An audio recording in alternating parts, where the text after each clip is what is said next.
The expected signing of the Predator B drone deal in February 2024 is a significant development for India's defense modernization efforts.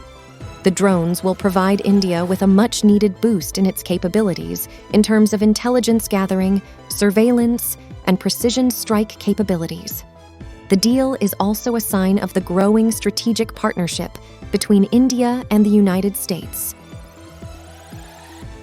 Indian researchers are working on a preliminary design for an affordable 12-seater electric aircraft. The project aims to develop a cost-effective and eco-friendly aircraft that could revolutionize regional air travel. The researchers have focused on various aspects of the aircraft, including weight, stability, and performance.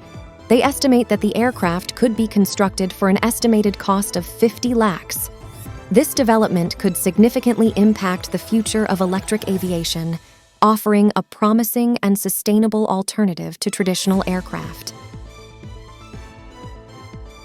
The Aeronautical Development Establishment's proposed high-altitude, long-endurance, HALE, unmanned aerial vehicle, UAV, faces challenges, including technical complexities, cost considerations, and time constraints.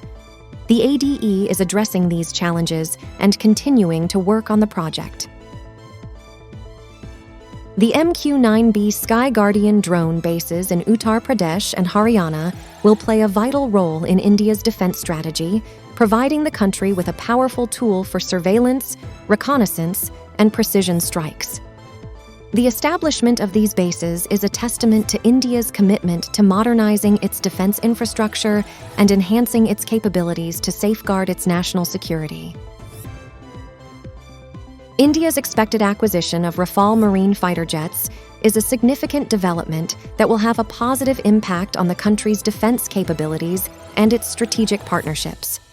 The jets will play a crucial role in protecting India's maritime interests and deterring potential threats in the Indian Ocean region.